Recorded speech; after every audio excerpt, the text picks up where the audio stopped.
Assalamualaikum warahmatullahi wabarakatuh. Dalam kesempatan ini kita akan membahas contoh kasus sebuah analisis biaya satuan yang tujuannya adalah menunjukkan secara teknis tahap demi tahap dengan studi kasus yang sederhana. Jadi seperti yang kita diskusikan di video sebelumnya bahwa tahapan analisis biaya adalah yang pertama setelah saudara menentukan unit kerja yang akan dianalisis, maka kita harus mengidentifikasi unsur biaya berdasarkan kelompok investasi, operasional, dan pemeliharaan. Kenapa begitu? Karena khusus untuk yang unsur investasi, nanti yang dihitung biayanya kan bukan harga dari barang investasinya, tapi hanya sebatas jumlah biaya depresiasi atau biaya penyusutannya. Sehingga tahapan yang kedua kita hitung besaran biaya, di mana kelompok biaya-biaya investasi itu kita hitung dulu biaya depresiasi atau biaya penyusutannya, sedangkan biaya operasional dan pemeliharaan adalah seluruh biaya yang dikeluarkan di tahun berjalan. Kemudian kita bisa hitung total cost biaya produksi untuk 1 tahun, di mana pada saat kita menghitung total cost biaya produksi, kita bisa mengelompokkannya menjadi biaya tetap dan biaya variabel, direct dan indirect, serta biaya investasi dan operasional maintenance. Sehingga kita bisa membuktikan bahwa pengelompokan biaya itu akan menghasilkan total cost yang sama untuk satu unit kerja yang akan kita hitung. Setelah itu kita mendapatkan informasi juga tentang jumlah layanan real dan jumlah layanan target, sehingga kita bisa menghitung unit cost aktual dan juga unit cost normatif. Kemudian kita bisa menghitung BEP berdasarkan tarif yang berlaku saat ini, dan yang terakhir kita bisa menghitung cost recovery rate. Berikut adalah kasus yang akan kita coba untuk menganalisis. Jadi poliklinik spesialis anak X itu mempunyai data sebagai berikut. Kita menggunakan tingkat inflasinya 10%. Gedung harganya 100 juta, sudah dipakai 5 tahun, umurnya 20 tahun. Alat medis spesialis anak 50 juta, dipakai 2 tahun, umur hidupnya 5 tahun. Kemudian furniturnya 25 juta, dipakai 2 tahun, masa hidupnya 5 tahun. Kemudian honor spesialis, dokter spesialis 15 juta per bulan, perawatnya 4 juta per bulan, dan tenaga adminnya 3 juta per bulan. Informasi selanjutnya adalah biaya listrik telepon airnya 1,2 juta per bulan, biaya habis pakai medis rata-rata, mohon maaf ini sebenarnya 15.000, bukan ini karena jadi ini sebenarnya 15.000 ya, 15.000 per pasien. Jumlah pasiennya adalah 50 orang per hari, di mana 1 tahun itu diasumsikan 250 hari efektif. Target pasiennya per harinya adalah 60 orang. Sehingga kita nanti diminta untuk menghitung berapa unit cost aktual, berapa unit cost normatif, kemudian jika tarif dengan targetnya 60 orang per hari itu berapa keuntungan, dan keuntungannya 25.000, berapa tarifnya, sehingga kita bisa menghitung BEP dan juga cost recovery rate. Kita masuk pada implementasi dari contoh kasus ini. Oke. Yang pertama yang harus kita lakukan adalah mengidentifikasi unsur biaya.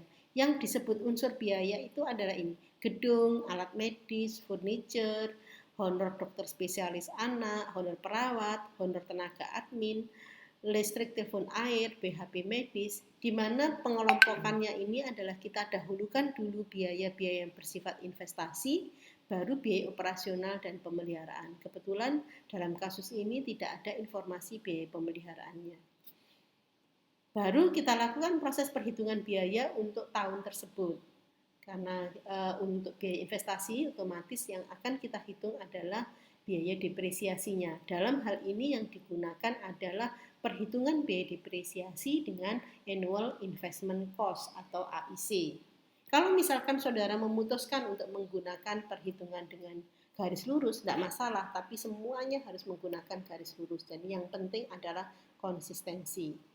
Ini kita hitung AIC-nya untuk gedung, alat medis dan furniture dengan rumus yang sudah ada, sehingga ketemulah jumlah biaya untuk biaya investasi di tahun tersebut.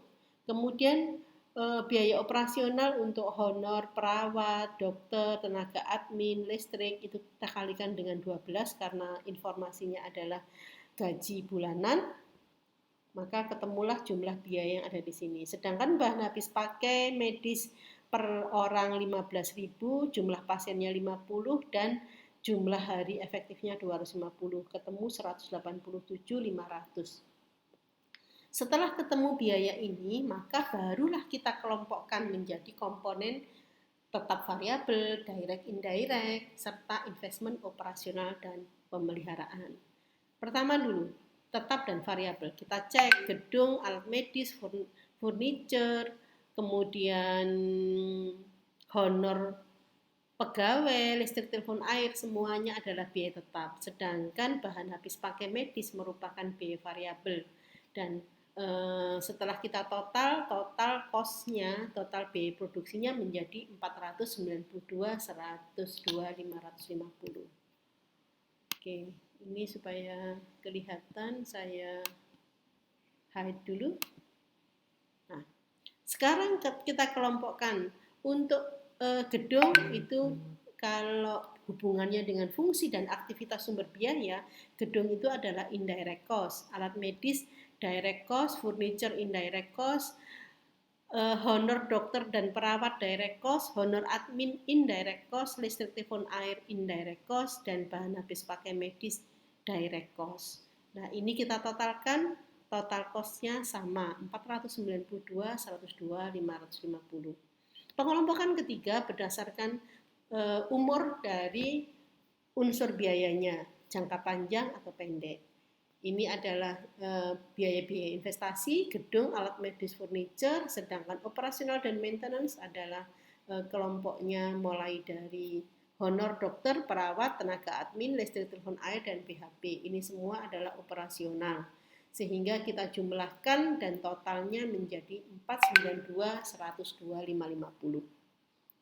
Artinya apa? Artinya bahwa dari pengelompokan ketiga hal pengelompokan biaya ini, kita bisa menyimpulkan bahwa semua biaya, semua pengelompokan itu akan menghasilkan total cost yang sama, yaitu sebesar 492.102.550 rupiah, baik menggunakan volume produksi, menggunakan fungsi aktivitas biaya, dan menggunakan lama waktu dari objek biaya.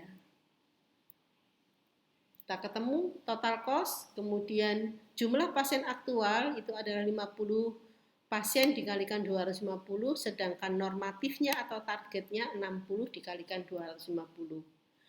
Sehingga unit cost aktual tinggal total cost 492 dibagi dengan 12.500. Ini rumusnya sudah kelihatan, E13 dikalikan C15. Sedangkan unit cost normatif, bedanya dengan unit cost aktual adalah total cost-nya dibagi menjadi fixed cost dan variable cost. Untuk fixed cost-nya dibagi dengan normatif, jadi dibagi dengan 15.000, sedangkan untuk yang total variable cost-nya dibaginya dengan jumlah pasien aktual, ketemu 15.000. Sehingga unit cost normatifnya ketemu Rp35.306,84. Berdasarkan informasi ini, maka kita lanjut pada tarif. Tarif itu di sini kita diminta menghitung tarif berdasarkan unit cost normatif ditambah dengan 25% dari unit cost tersebut. Sehingga unit cost normatifnya ketemu 35.306,84, 25%-nya adalah 8.826,71, sehingga tarif adalah 44.133,55. Ini sengaja tidak saya bulatkan karena di dalam perintahnya tidak ada pembulatan. Kemudian kita masuk pada break even point. Break even point dalam hal ini yang kita hitung adalah break even point in volume, sehingga rumusnya adalah total fixed cost dibagi dengan tarif dikurangi variable cost per unit. Setelah kita hitung ketemu menjadi 10.455,36. Karena ini sebuah kunjungan dalam volume, maka saya bulatkan ke atas menjadi 10.456 kunjungan. Yang terakhir adalah cost recovery rate. Cost recovery rate itu total pendapatan dibagi dengan total biaya dikalikan 100%, sehingga total pendapatannya merupakan tarif dikalikan dengan jumlah pasien aktual. Kemudian total biayanya tadi ketemu sudah 492.102.550. Kalau ini sudah dibagi dikalikan 100%, total cost recovery rate-nya menjadi 112%. Itu secara ringkas tahapan contoh analisis biaya satuan. Mungkin nanti yang perlu saudara lakukan apabila saudara praktek untuk melakukan analisis biaya adalah saudara harus mencari informasi unsur biayanya dengan tepat, mengelompokkannya dulu menjadi investasi operasional pemeliharaan, karena khusus untuk investasi harus saudara hitung dulu biaya depresiasinya dan baru bisa saudara hitung total cost-nya atau biaya produksinya. Baru kemudian saudara cari informasi berapa kunjungan real dan berapa kunjungan yang merupakan target. Dan yang berikutnya saudara juga perlu mencari tahu berapa tarif real yang terjadi, tarif rata-rata real yang terjadi, supaya saudara bisa menghitung BEP dan juga bisa menghitung cost recovery rate. Itu yang bisa saya sampaikan. Terima kasih. Assalamualaikum warahmatullahi wabarakatuh.